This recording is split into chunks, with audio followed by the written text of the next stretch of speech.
Hello friends, नमस्कार।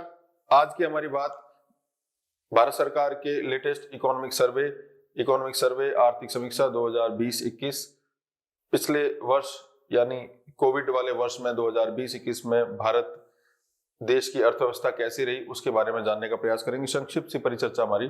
बहुत से लोगों ने मैसेजेस भी किए मेरे को कि इस पर एक छोटा सा वीडियो बनाइए, तो कोशिश की इसको संक्षिप्त में समेटने की। पहले कुछ चीजें आपको समझनी पड़ेगी। देखिए, बजट जब आता है, बजट से एक दिन पहले भारत का इकोनॉमिक सर्वे पेश करती है भारत की सरकार। बजट, जैसा कि आपको याद होगा कि हमने प्रेसिडेंट के बारे में पढ़ा था कि प्रेसिडेंट, भारत के राष्ट्रपति समय समय पर अलग अलग प्रकार की रिपोर्ट जो है वो संसद में पेश करवाते हैं। तो आर्टिकल 112 कहता है, every year president of India cause to lay before the parliament annual financial statement of the government, that is the budget. प्रत्येक वर्ष भारत का राष्ट्रपति संसद के समक्ष बजट प्रस्तुत करवाएगा और उनके बिहाफ पर फाइनेंस मिनिस्टर यानी वित्त मंत्री उसको पेश करते हैं। तो यही परंपरा दस्तूर चलती रही है। 1859 से जेम्स विल्सन ने जब पहला बजट पेश किया तब से लेके आज तक संसद के समक्ष बजट पेश किया जाता है, राष्ट्रपति के नाम से पेश किया जाता है, वित्त मंत्री उसको पेश करते हैं। इनका समय समय पर चेंज होता रहा। पहले शाम को होता था, बाद में इसे दिन के समय कर दिया गया। इसके पीछे कई कहानियां। तो बजट पे हम अलग सत्र लेंगे, आज इकोनॉमिक सर्वे की बात करेंगे। एक चीज हमें ये समझ लेनी चाहिए, बजट का संबंध जो है वो सरकार के आय और व्यय के लेखे जोखे से है। मतलब सरकार ने कितना पैसा कमाया और सरकार कहां कहां पर पैसा खर्च कर रही है। तो बजट के बारे में कहा जाता है, it's a political as well as economic document. ये आर्थिक दस्तावेज भी है और राजनीतिक दस्तावेज भी है।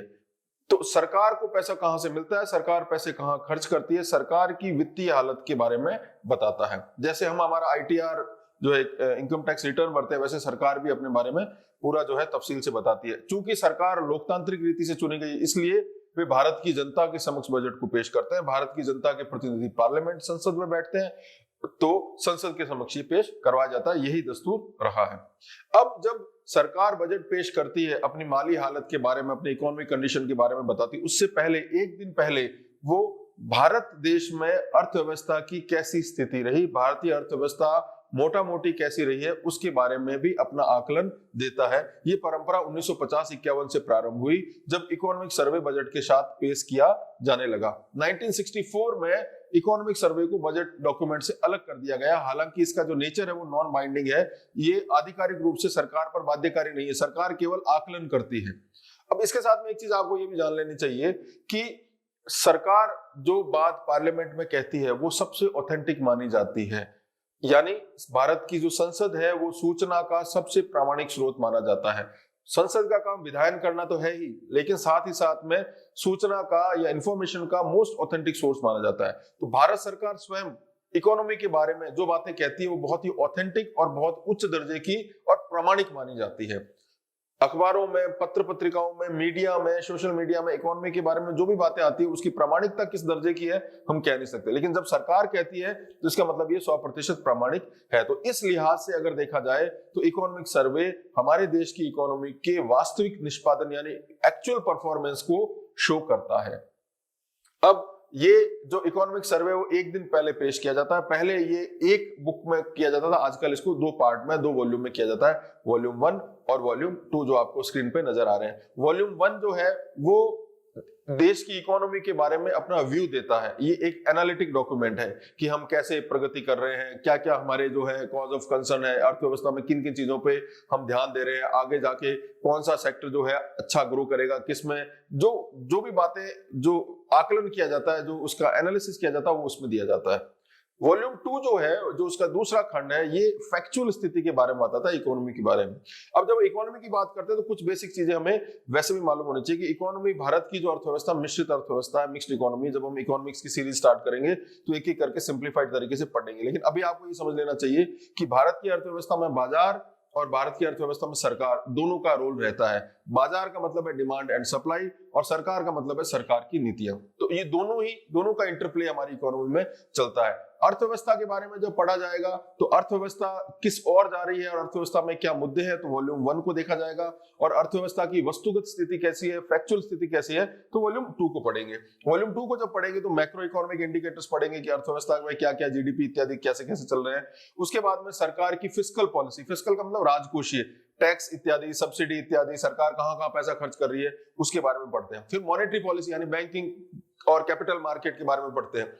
फिर प्राइमरी सेक्टर यानी एग्रीकल्चर इत्यादि के बारे में पढ़ा जाता है। फिर सेकेंडरी सेक्टर यानी उद्योग इत्यादि के बारे में पढ़ा जाता है। फिर जो तृतीय क्षेत्र है उसके बारे में यानी टर्शियरी सेक्टर के बारे में पढ़ा जाता है, इसमें सेवाएं, एक्सपोर्ट इंपोर्ट इत्यादि के बारे में पढ़ा जाता है। और चौथा पार्ट जो है वो जनरली रहता है सोशल इंफ्रास्ट्रक्चर के बारे में, जिसमें समाज से सामाजिक जो गरीब या कमजोर तबके हैं उनसे संबंधित सरकार क्या पैसा खर्च कर रही है, poverty, unemployment, social welfare schemes इत्यादि, इनके ऊपर चर्चा की जाती है। और लास्ट में कुछ विशेष बात होती है तो वो कवर किया जाता है। तो ये तो पार्ट 2। और पार्ट 1 में जो करंट के जो मुद्दे रहते हैं उनकी चर्चा सामान्य रूप से की जाती है।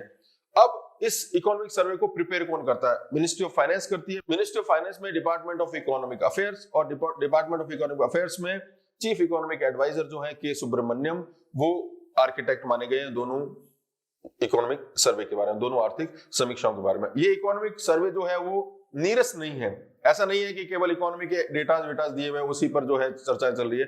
इसमें बहुत से अच्छे अच्छे कोट्स भी किए गए हैं।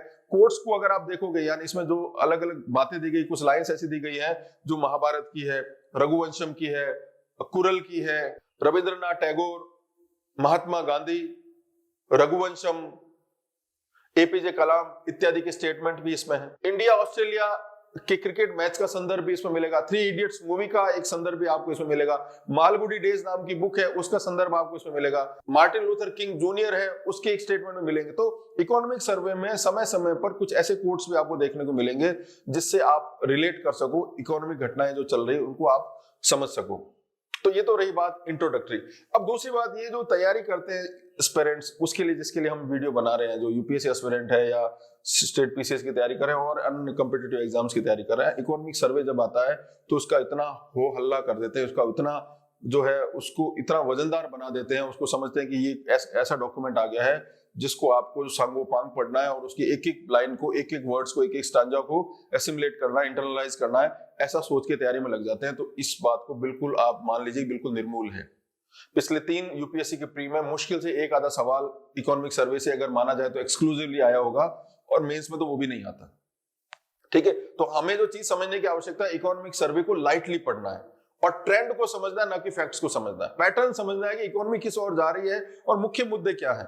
और इसकी इंपॉर्टेंस इसलिए ज्यादा है कि ये फैक्चुअली हमें बताता है कि इकोनॉमिक्स की इकोनॉमी, इंडियन इकोनॉमी, भारतीय अर्थव्यवस्था किस ओर जा रही है, उसका, इसकी दशा क्या है, इसकी दिशा क्या है। बजाय इसके कि आप एक एक फैक्ट्स को आप पढ़ो, इसकी क्लिष्ट भाषा है, इंग्लिश से भी ज्यादा क्लिष्ट इसकी हिंदी है। हिंदी जो है बिल्कुल जो मशीनी भाषा में इसका ट्रांसलेशन है, तो पढ़ना बहुत दुरूह, बहुत मुश्किल है, बहुत दुष्कर है, बहुत ही टीडियस है।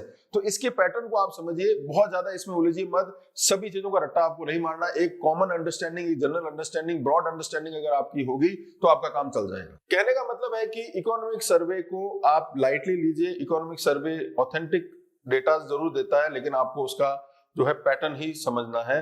और हम कोशिश करेंगे कि दोनों खंड में क्या क्या मुख्य बातें हैं उस पर चर्चा हो जाए हमारी, ताकि आपको ये लगे कि हमने दोनों पार्ट पढ़ लिए। फिर बजट आएगा, जो बजट के बाद में बजट की चर्चा करेंगे। तो पहला वॉल्यूम और दूसरा वॉल्यूम। सबसे पहले पहले वॉल्यूम की बात करें।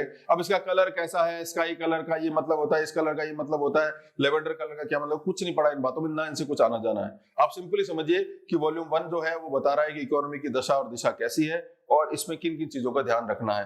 थीम की बात करें कि इकोनॉमिक सर्वे इस बार किस चीज पे आया, तो हमको खुद को समझना चाहिए कि पिछला जो 2020 वर्ष निकला है, ये 2020 जो है ये मतलब 1 से 1000 ईयर या 1 से 100 ईयर्स नाम का क्राइसिस इसमें आया। एक ऐसा क्राइसिस था जिसने मनुष्य जीवन को एकदम से रोक दिया। कोविड-19 पेंडेमिक जो आई, और इस महामारी ने पूरे विश्व की आर्थिक गतिविधियां तथा सामाजिक और अन्य प्रकार की गतिविधियों पर भी विराम लगा दिया। इसलिए ये इकोनॉमिक सर्वे और ये बजट सामान्य रहे, इस तरह की अपेक्षा करनी जो है वो बेमानी होगी। बेमानी का मतलब है कि इस बात में कोई लॉजिक नहीं रहता। तो चूंकि पिछला वर्ष जो है वो बड़ा अनियमित गुजरा है और मनुष्य की जान जो है ज्यादा इंपॉर्टेंट है, इसी को थीम बनाकर इकोनॉमिक सर्वे पेश किया गया है। तो इसीलिए जो थीम रखी गई है, saving life and livelihood amid a once a century crisis, यानी जीवन और आजीविका को सुरक्षित रखना एक ऐसे संकट में जो सैकड़ों वर्षों में एक बार आता है, ये इसकी थीम है। तो हमें पता है वो क्या है। ठीक है, तो हम एक एक चैप्टर को जो है करना स्टार्ट करते हैं। जो पहला चैप्टर जो वॉल्यूम 1 का है वो ये कहता है, पहले चैप्टर का टाइटल भी वही है जो पूरी थीम का टाइटल है इकोनॉमिक सर्वे की, सेविंग लाइफ एंड लाइवलीहुड्स।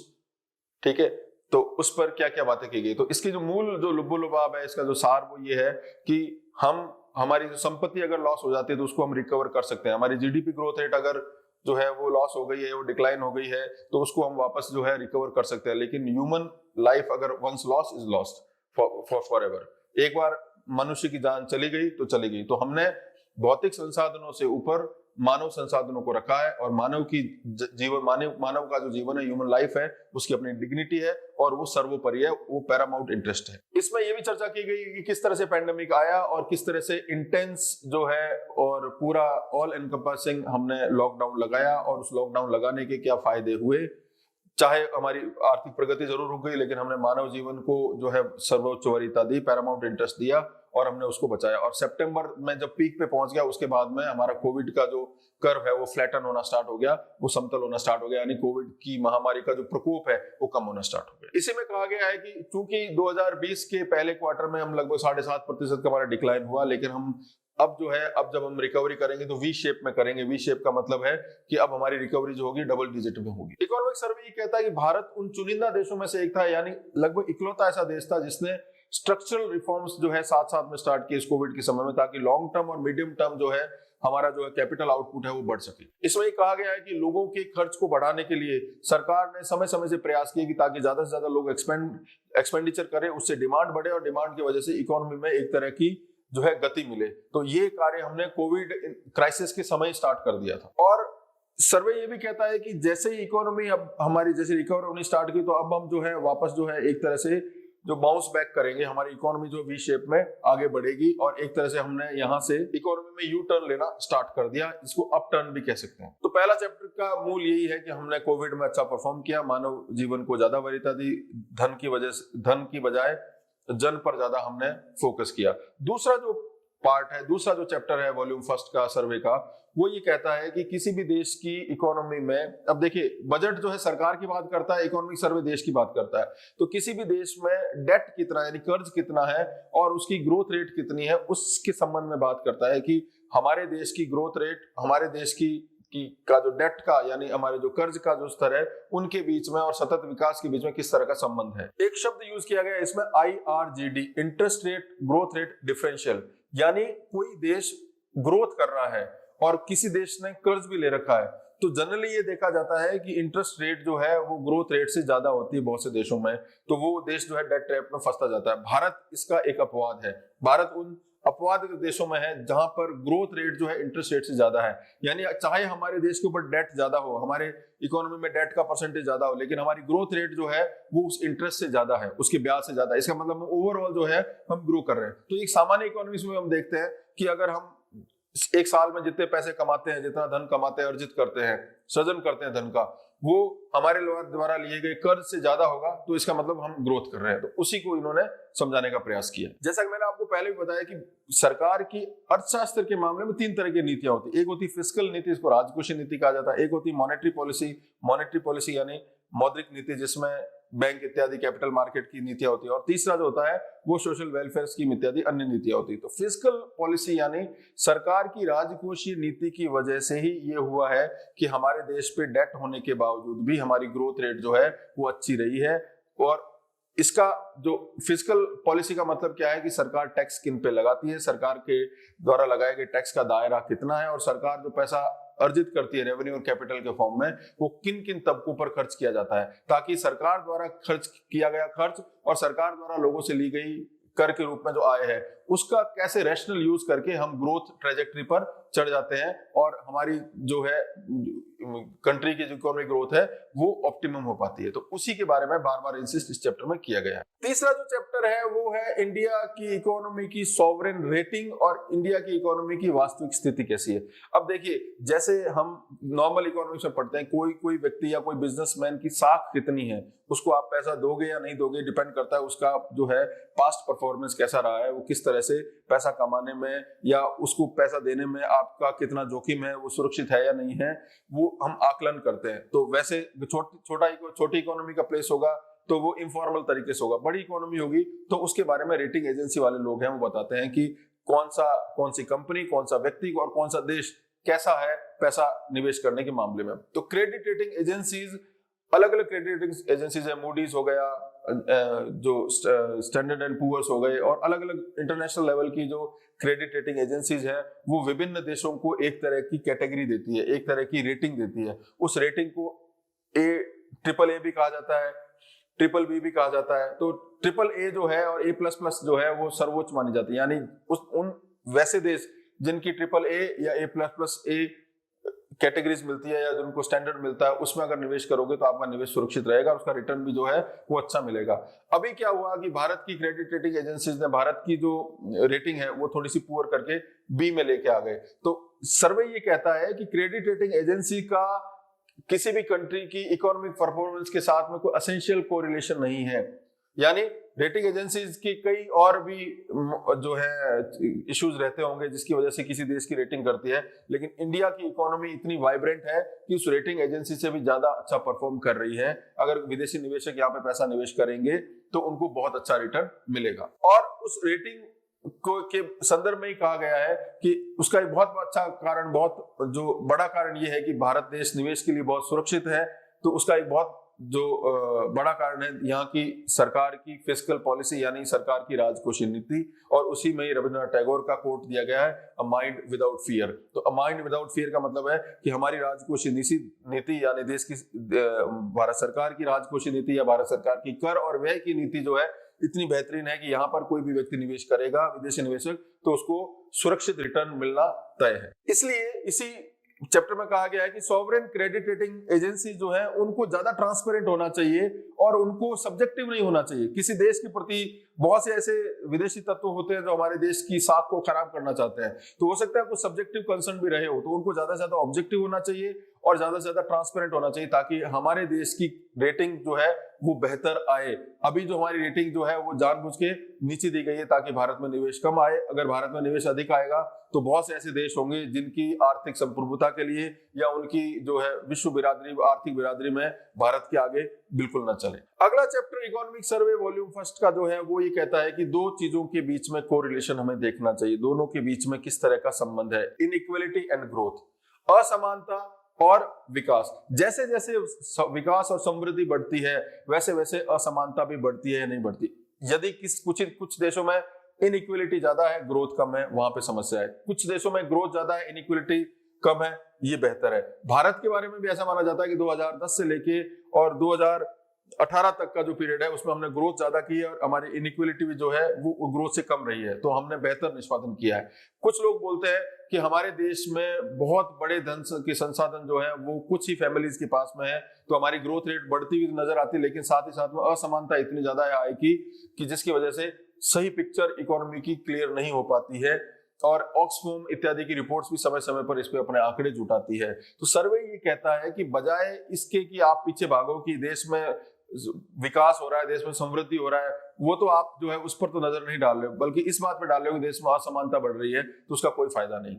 सर्वे कहता है कि अगर आपका पाई बड़ा होगा, पाई का बड़ा होने का मतलब है कि हमारी ग्रोथ ज्यादा होगी, तो चाहे इनइक्वालिटी थोड़ी सी ज्यादा भी होगी तो भी देश को लॉन्ग टर्म में फायदा है। इसका मतलब यह है कि समानता के पीछे न भाग करके वृद्धि के पीछे भागे और देश को गरीबी से निकालने के लिए सबसे बड़ा जो तरीका वो है कि हम हमारी समृद्धि दर को बढ़ा लें, तो अपने आप जो है समानता भी धीरे धीरे आ जाएगी और बहुत बड़ा तबका गरीबी से, निर्धनता से, पॉवर्टी के ट्रैप से निकल जाएगा। सर्वे का जो अगला जो चैप्टर है वो है health care takes centre stage, यानी अब कोविड आने के बाद में बहुत से लोगों की या बहुत से अर्थव्यवस्थाओं ने जो इकोनॉमिक एक्टिविटीज है उसके पीछे साइकोलॉजी को पढ़ना स्टार्ट कर दिया और बिहेवियरल इकोनॉमिक्स यानी व्यवहारगत अर्थशास्त्र जो है ज्यादा प्रमुख रूप से उभर के सामने आता है। यानी कि कोविड-19 ने पहली बार लोगों को ये जताया है कि जन जो है या ह्यूमन लाइफ जो है वो ज्यादा इंपॉर्टेंट है, ह्यूमन हेल्थ वो ज्यादा इंपॉर्टेंट है, ह्यूमन रिसोर्सेज ज्यादा इंपॉर्टेंट है बाकी तरह के रिसोर्सेज के मुकाबले में, चाहे वो फाइनेंशियल रिसोर्सेज हो चाहे वो फिजिकल रिसोर्सेज हो।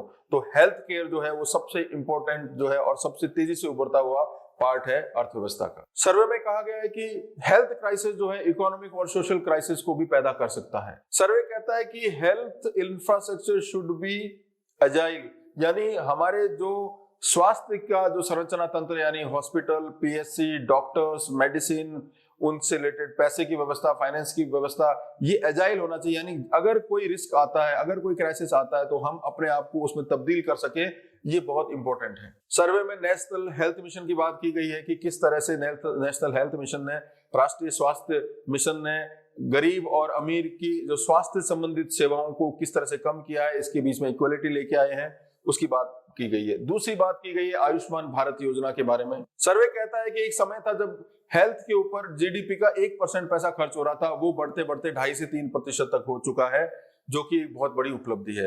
एक होता है हेल्थ सर्विसेज के ऊपर आउट ऑफ पॉकेट एक्सपेंडिचर। सर्वे ये कहता है कि हेल्थ के ऊपर जो एक्सपेंडिचर है, आउट ऑफ पॉकेट एक्सपेंडिचर है, वो कम करते करते 35% से 65% तक लेके आ गए। यानी स्वास्थ्य के मामलों में जो पैसा खर्च करना पड़ता है, वो खर्चा आउट ऑफ पॉकेट अब काफी कम हो गया है, जो कि भारत सरकार की बहुत बड़ी उपलब्धि है और ये समावेशी विकास का भी एक इंडिकेटर है। इसके अलावा हेल्थ केयर इंडिकेटर्स में इंश्योरेंस, कितने लोगों को इंश्योरेंस मिली हुई है हेल्थ के मामले में, इसके अलावा टेलीमेडिसिन इत्यादि की बातें भी सर्वे करता है। सर्वे के वॉल्यूम फर्स्ट का जो अगला टॉपिक है वो प्रोसेस रिफॉर्म से रिलेटेड है, प्रक्रियागत सुधार। प्रक्रियागत सुधार का मतलब ये है कि अर्थव्यवस्था में जो भी सुधार किए जाते हैं, सरकारी नीति के स्तर पर, गवर्नमेंट पॉलिसी के लेवल पर क्या क्या चेंजेस किए जाते हैं। तो सर्वे ये कहता है कि इंडिया एक ऐसा देश है, भारत एक ऐसी इकोनॉमी है कि जो ओवर रेगुलेटेड है, जहां पर अर्थव्यवस्था या आर्थिक घटनाओं पर रेगुलेशन है वो कहीं अधिक है। हालांकि इसकी कंप्लायंस अच्छी से होती है, इसका पालन बेहतर तरीके से होता है, लेकिन फिर भी सर्वे में कहा गया है कि किसी कंपनी को अगर अपना बिजनेस वाइंड अप करना है, फिर तो भी उसको कम से कम 1600 दिन लग जाते हैं वाइंड अप करने में। तो ये शो करता है कि India is an economy which is over regulated. इस ओवर रेगुलेशन का एक बहुत बड़ा कारण सरकार की अप्रोच से रिलेटेड है, जो धीरे धीरे चेंज हो रही है। सर्वे ये कहता है कि रेगुलेशन बहुत ज्यादा कॉम्प्लिकेटेड है, बहुत कॉम्प्लेक्स प्रोसेस रहती है।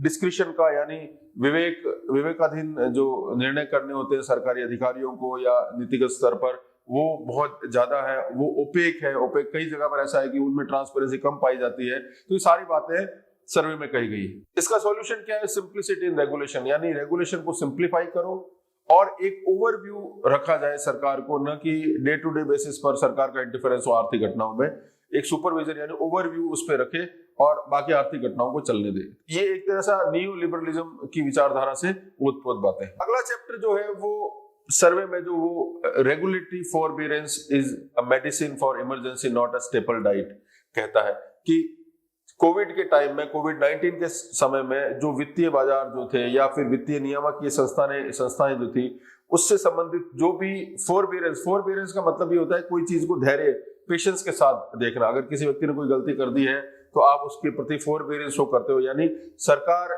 ये देख रही थी कि कोविड के समय में लोगों की पेइंग कैपेसिटी गड़बड़ हो गई है। जिन लोगों ने लोन लिया है उनका लोन टाइमली जो है उसकी ईएमआई नहीं चुकाई जा सकेगी। कैपिटल मार्केट में भी कुछ चीजों पे छूट दी गई। तो ये केवल इसलिए दी गई क्योंकि ये टेम्परेरी मेडिसिन है। टेम्परेरी मेडिसिन यानी देश एक ऐसे संकट से गुजरा था जो सैकड़ों वर्षों में एक बार आता है। तो इसको आप जो है रेगुलर या सस्टेनेबल बेसिस पर नहीं समझे। ये इस तरह की फॉरबियरेंस जो है फाइनेंस मार्केट में, इंक्लूडिंग मनी मार्केट और कैपिटल मार्केट में, केवल इसलिए है क्योंकि देश इस समय संकट में था। लंबे समय पर ये नहीं रहेगी। इसी फॉरबियरेंस के चलते बैंकिंग संस्थान जिनके एनपीएस बढ़ रहे थे, गैर निष्पादनकारी परिसंपत्तियां बढ़ रही थी, उन्होंने भी इसका जो है एक समय तक जो है इसका कुछ फायदा उठाया अपने जो एसेट्स हैं उनको ठीक करने के लिए। लेकिन ये लंबे समय तक सरकार जो है इस तरह की फॉरबियरेंस शो नहीं करेगी। सर्वे ये कहता भी है कि वित्तीय संस्थानों को अगर अपने एसेट क्वालिटी को ठीक करना है तो अब वो बैकडेट से या पोस्ट जो तरीके से, यानी पश्चिमगामी तरीके से उसको ना करे और अग्रगामी अपना दृष्टिकोण बना के रखे। अगला चैप्टर इनोवेशन से रिलेटेड है। इनोवेशन यानी नवोन्मेष, नवाचार। इनोवेशन का काम करना प्राइवेट सेक्टर और सरकारी सेक्टर दोनों का काम बनता है। भारत पहली बार वर्ल्ड के टॉप 50 इनोवेटिव कंट्रीज में शुमार हो गया। इसकी बात सर्वे करता है। सर्वे ये कहता है कि 2007 से जब ग्लोबल इनोवेशन इंडेक्स जारी हुआ है तब से लेके पहली बार 2020 में भारत टॉप 50 कंट्रीज में आया है और सेंट्रल और साउथ एशिया में नंबर 1 पर आया है। लेकिन एक चीज गौरतलब है सर्वे के अनुसार कि वर्ल्ड की जो टॉप इकोनॉमीज है वो अपने जीडीपी और आरएनडी पर जितना खर्च करती है, जिसको जीआरडी कहा गया है, उसमें भारत निम्नतम स्तर पर यानी लोवेस्ट लेवल पर है। अतः भारत को टॉप 10 इकोनॉमीज के मुकाबले अपने इनोवेशन को R&D रिसर्च एंड डेवलपमेंट यानी शोध व अनुसंधान पर ज्यादा से ज्यादा पैसा खर्च करना चाहिए, ऐसी बात सर्वे कहता है। दूसरी महत्वपूर्ण चीज नवाचार, नवोन्मेष और इनोवेशन से रिलेटेड का जो सर्वे कहता है वो कहता है कि प्राइवेट सेक्टर और पब्लिक सेक्टर में अगर कंपैरिजन किया जाए तो पब्लिक सेक्टर यानी सरकारी क्षेत्र में R&D पर और इनोवेशन पर कॉमर्स बेस्ड प्राइवेट के मुकाबले ज्यादा पैसा खर्च किया जाता है। अगला चैप्टर हेल्थ केयर से रिलेटेड है।